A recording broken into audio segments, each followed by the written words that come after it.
Pemirsa, Anda menyaksikan Zooming with Primus yang kali ini mengangkat tema Booming Investor Retail. Diskusi kali ini akan menghadirkan sejumlah narasumber dan kita langsung saja bergabung dengan News Director Berita 1 Media Holdings, Primus Dorimulo. Silakan Primus. Terima kasih Julita. Pemirsa, selamat berjumpa kembali dalam Zooming with Primus. Hari ini, Kamis 27 Agustus 2020, kita berdiskusi tentang Booming Investor Retail. Tema ini kita angkat sehubungan dengan hari ulang tahun pasar modal yang ke-43. Kelihatannya dia lebih muda dari Republik yang sudah 75 tahun, tapi kalau di-trace ke belakang, pasar modal Indonesia sudah ada sejak zaman Hindia Belanda. Sudah ada bursa efek waktu itu. Tetapi diaktifkan kembali pasar modal itu mulai tahun 1977. Dan kita tahu pasar modal itu penting sekali bagi negara modern seperti Indonesia yang sudah mengikuti pasar bebas.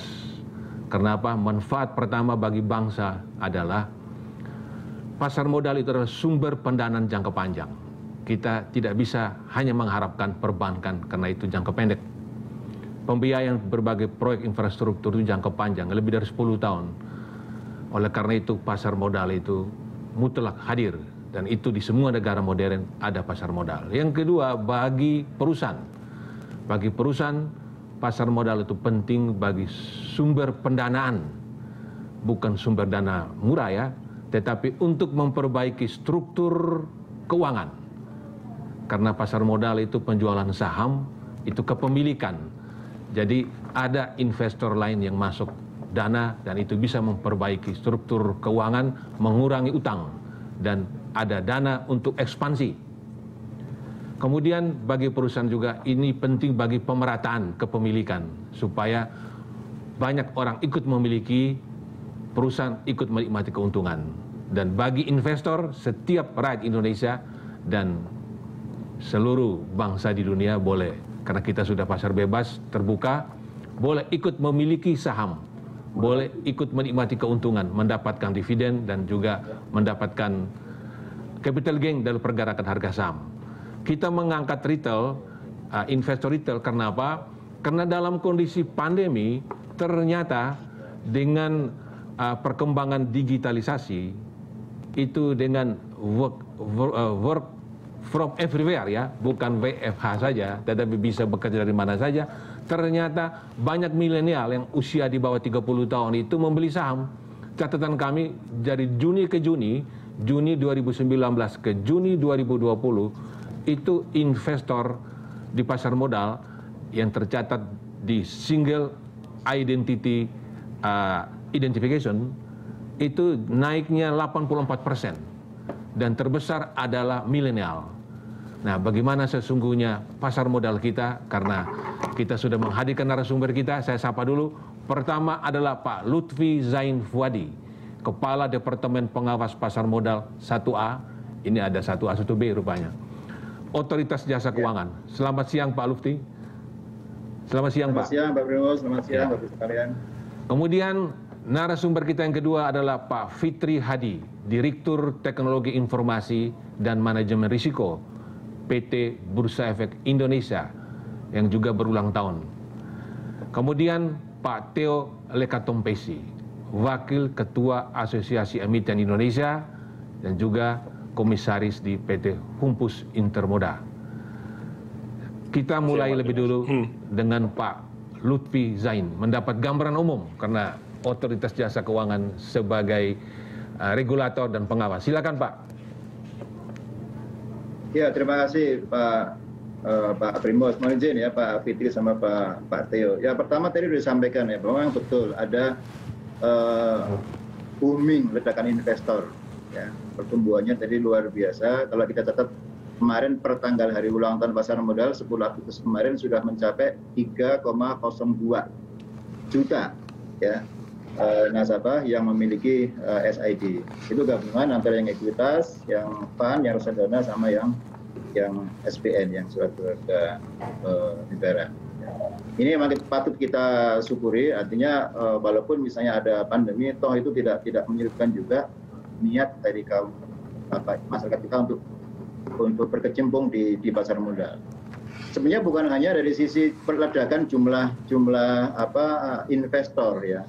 Kami juga mencatat Pak bahwa dengan adanya pandemi ini, kalau kita bandingkan antara kuartal 1 ke kuartal 2 2020, itu terlihat memang di awal-awal pandemi itu ada penurunan, ya indeksnya juga turun, ya frekuensi trading juga turun, tetapi kemudian itu bisa recover Pak. Ya, dengan cepat recover. Kalau kita lihat rata-rata harian Q1 ya, artinya awal-awal pandemi ya, itu 27 juta sekian kali frekuensi sehari dengan jumlah saham 429 juta sekian saham sehari, itu meningkat Pak di akhir kuartal 2 2020 ya, dari 27 juta menjadi 34 juta frekuensinya. Ya.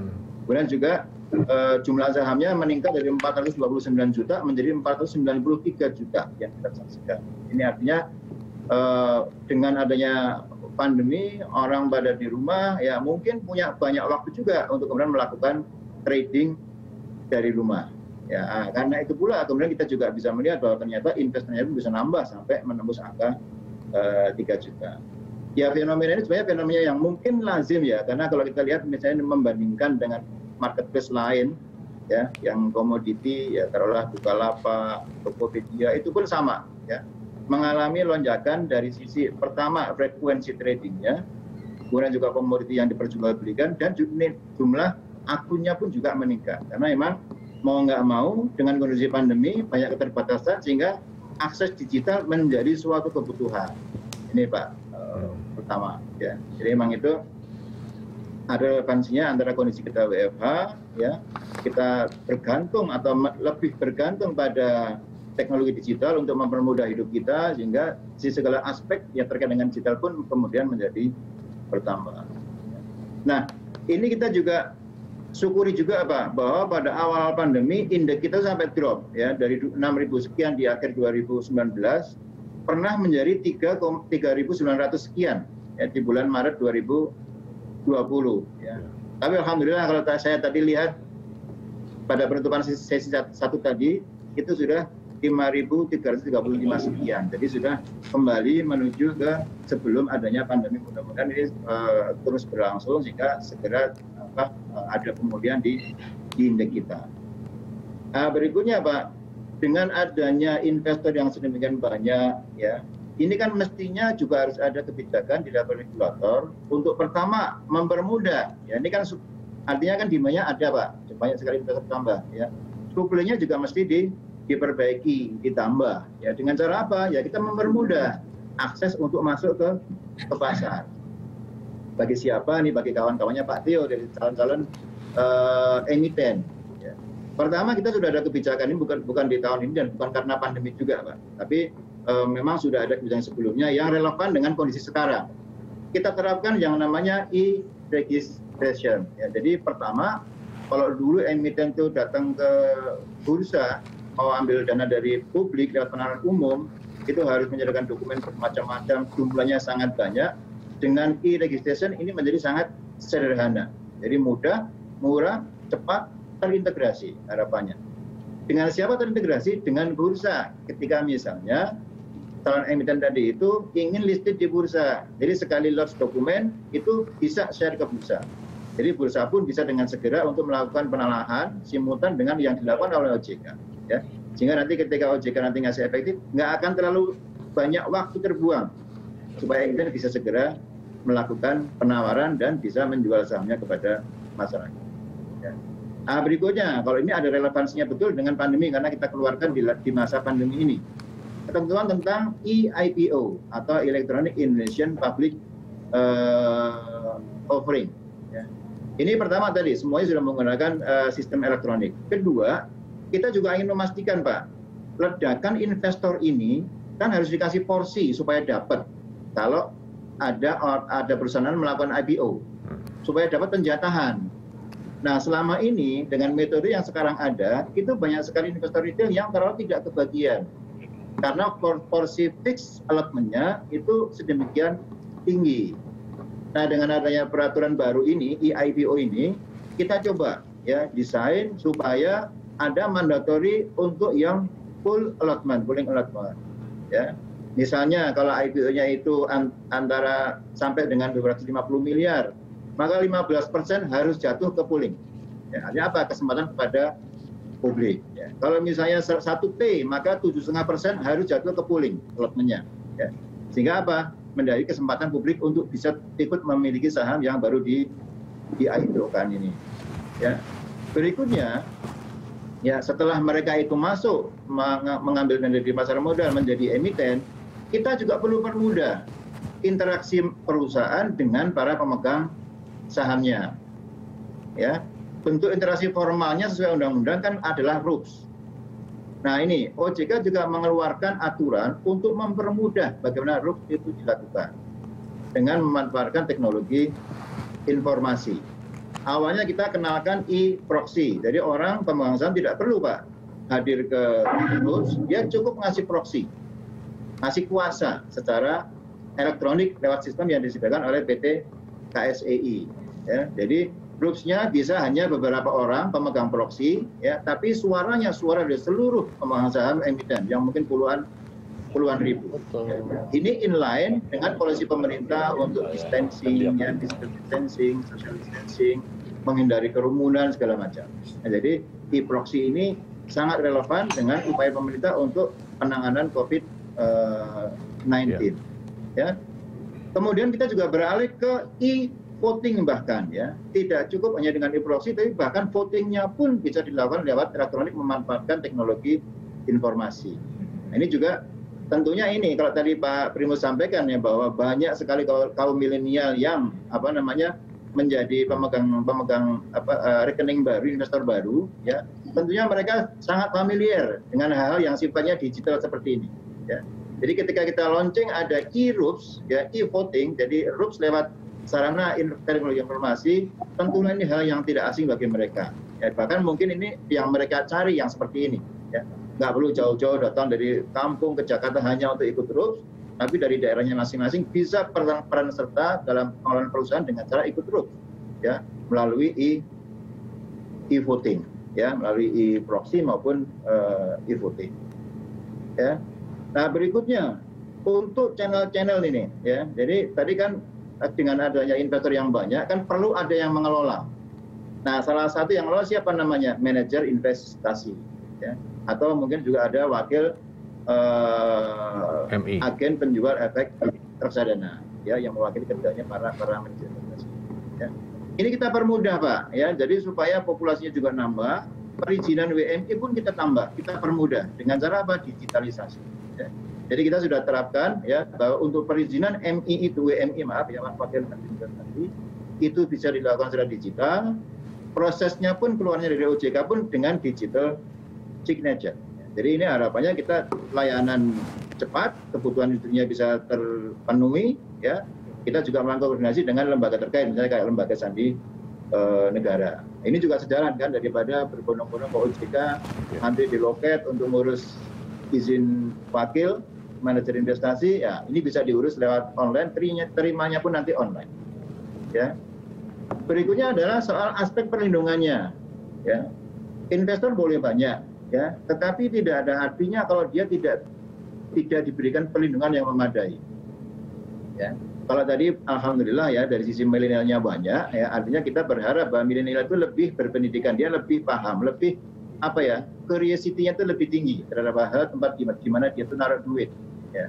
Nah, ini kita bantu. Ini juga terima kasih dari tempat Pak Putri dari Bank Indonesia sudah membantu untuk menyediakan sarana informasi yang mudah diakses, mudah dimengerti, paling nggak untuk level awal gitu ya, untuk mendeteksi bagaimana sih kualitas dari aset yang dia miliki di pasar modal.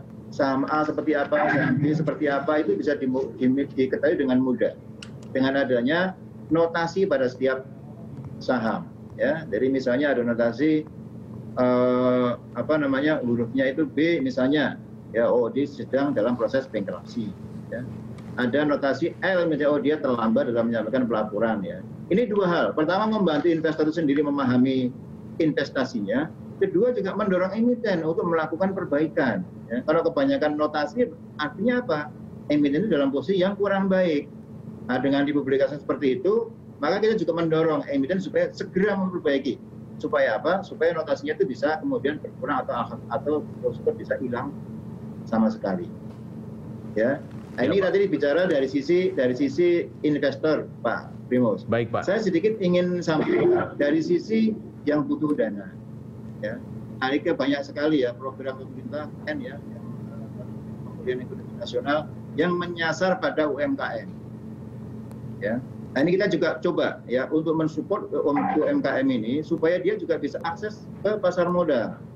Nah, kita punya sekarang, ini sudah tahun lalu sebetulnya ya, sudah tahun lalu ada yang namanya equity crowdfunding. Ya.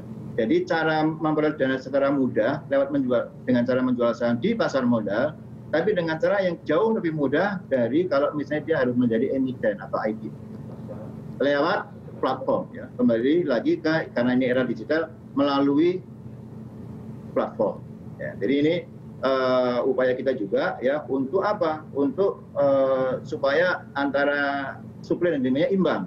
Ya, demand-nya tadi nambah banyak jumlah investor, supply-nya juga harus banyak, harus tambah. Nah, salah satunya dengan cara raising fund lewat equity crowdfunding. Ya, ke depan kita juga akan mendesain tidak hanya dalam bentuk ekuitas, tapi bisa juga dengan cara nerbitin surat utang lewat crowdfunding, lewat platform. Ini harapannya juga akan lebih bisa bervariasi produk yang nanti ditawarkan kepada masyarakat. Mungkin itu dulu Pak Primus. Ya, pemirsa, kita nanti melanjutkan dengan dua pembicara lainnya setelah jeda berikut. Kami segera kembali.